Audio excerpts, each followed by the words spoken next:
Euro 2024 is upon us, with a whole range of coaches hoping to win gold. But how good were they on early editions of Football Manager? Let's find out.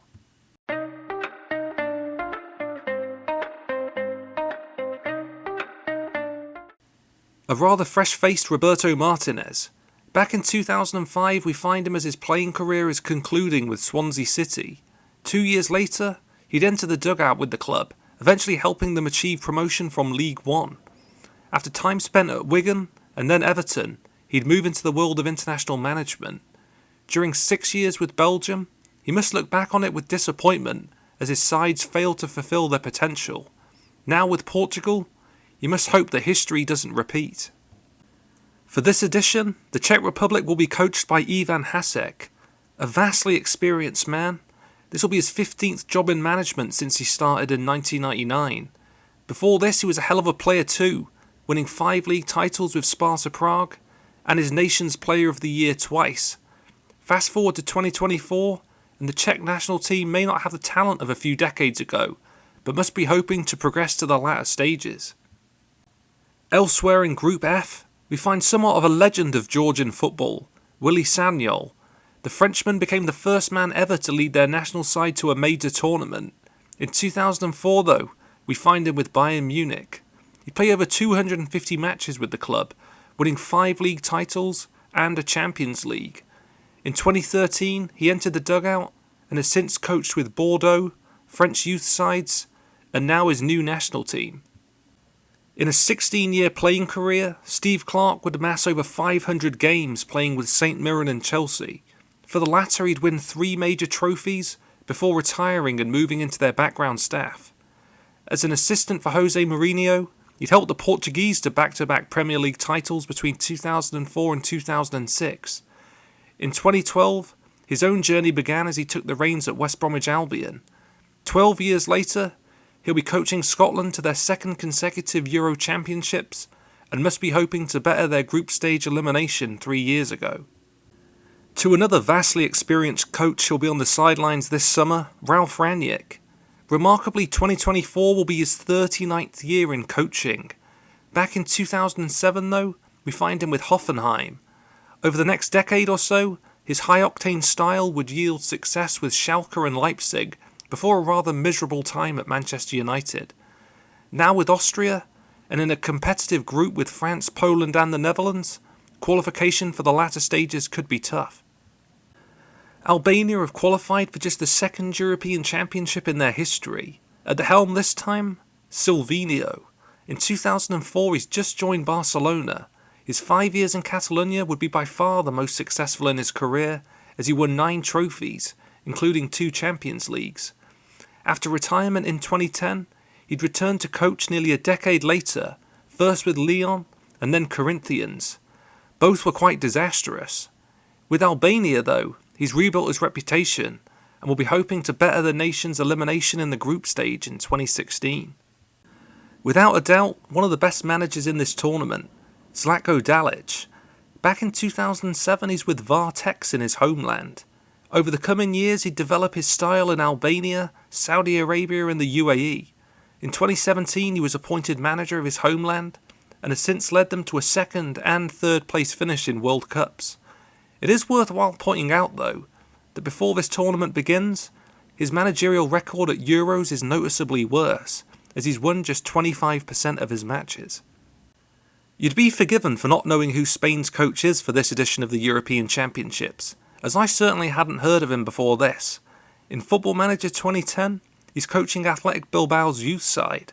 Remarkably, he's had just 1 senior job since then, a very brief and underwhelming spell with Alaves. In 2022, he became coach of the senior side, and with a very talented roster, he'll have to work hard to match the Spanish fans' expectations. In 2007, Ronald Koeman has just enjoyed an Eredivisie victory with PSV. Long before this, the legendary defender enjoyed a trophy-laden career with some of the Netherlands' biggest sides, as well as Barcelona. Since entering the dugout, he's gone on to win over 400 games and 9 trophies. In his 2nd spell with the national team, anything other than the knockout stages must be regarded as a big disappointment. In 2004, Gareth Southgate's playing career is rapidly drawing to a close.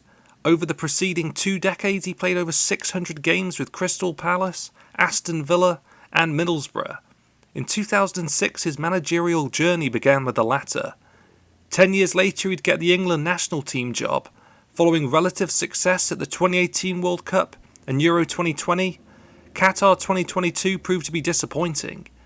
In what may well be his last tournament with the nation, the pressure is on to deliver silverware. Edi Iordanescu. He enjoyed a brief playing career in Romania, Greece and Cyprus before his retirement in 2004. Since then, he's coached numerous teams in Europe, including CFR Cluj to a league title in 2021.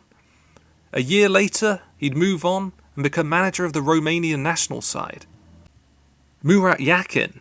Back in 2005, he's with Basel in the Swiss Pro League. During his time in the city, he'd win 5 trophies, including 3 league titles. Since entering the managerial dugout, he's gone on to coach over 400 matches, winning 3 further league titles. Their last major tournament ended with a 6-1 thumping by Portugal, and I'm sure revenge must be on all of their minds. Undoubtedly the most successful international manager competing at Euro 2024, but 14 years earlier we find him with Marseille in Ligue 1, a club he enjoyed a storied playing career with too. Over 3 years at the managerial helm, he'd win 5 trophies, including their most recent league triumph in 2010. France would approach him just a few years later, and to say his time has been successful would be an understatement. He's taken his nation to 3 major finals, winning football's most prestigious trophy in 2018. Remarkably, the French have only won 3 knockout games at the European Championship since 2000. I'm sure that number is going to increase this time round. A familiar face to Premier League fans, Sergiy Rebrov. 20 years ago, he's just joined West Ham United in the Championship.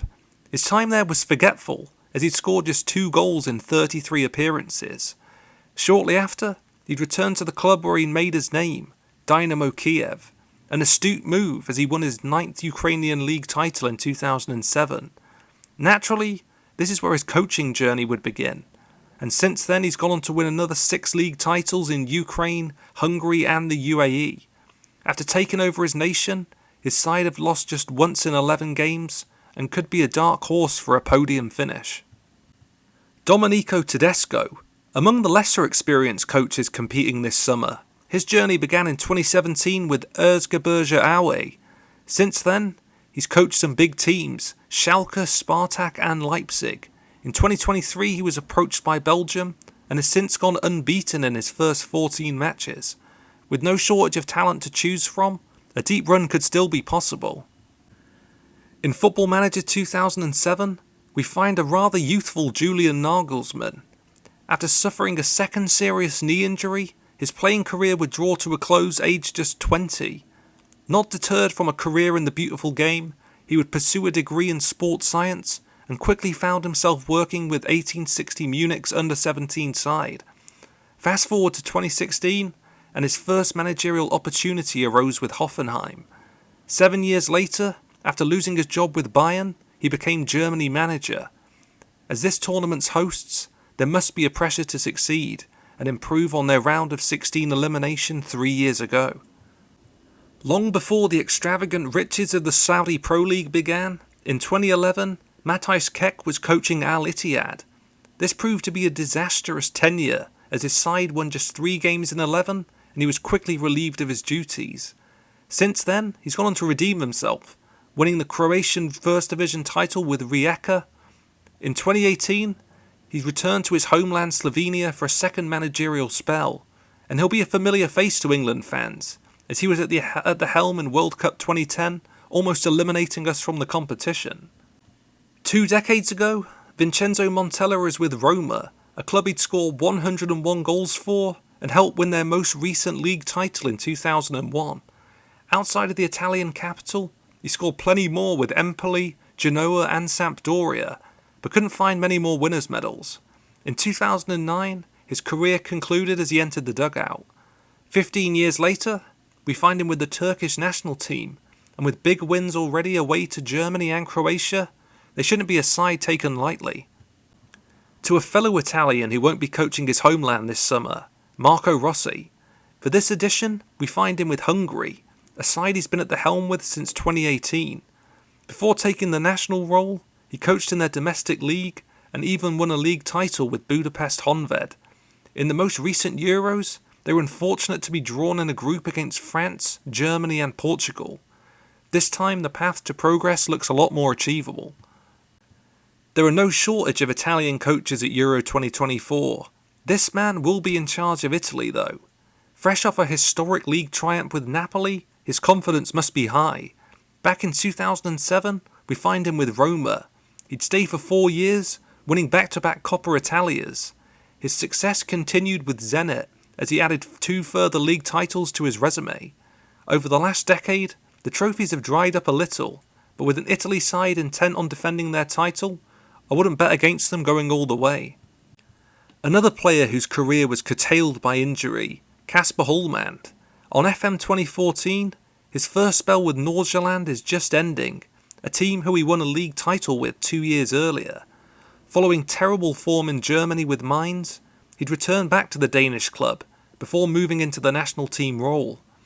In 2020, he hit the ground running and quickly led his side to a semi-finals before defeat to England. Michael Probierz. He enjoyed a 15-year playing career in Poland and Germany. 2005 was his final one as he lined up for Lodz. After moving into management, he's gone on to coach nearly 600 professional games, winning 4 trophies, and the Extra Klasses Coach of the Season in the process. Incredibly, Poland has only won 1 European Championship knockout game in their history. This tournament could prove a chance to add to that. Another coach with a connection to Napoli, Francesco Calzona. For Euro 2024, he'll be in charge of the Slovakian national team. He's probably the least experienced coach here, as he's been in charge of less than 40 matches.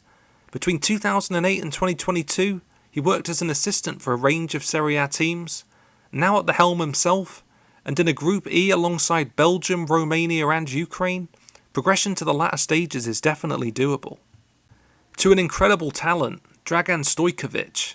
In a 2-decade-long career, he'd maybe not fulfill that huge potential, but did win 7 trophies, including a Champions League with Marseille. Following a spell in the J-League, he'd retire from playing in 2001. His first 2 managerial roles were successful in Asia, before returning to Europe for the Serbia job. This time around, he's got a lot of talent to work with, and must be looking at the potential to top their group. 24 coaches, all in different stages of their careers, but all hoping to win one of football's biggest prizes. Who will go all the way and bring glory to their nation? We don't have to wait long to find out.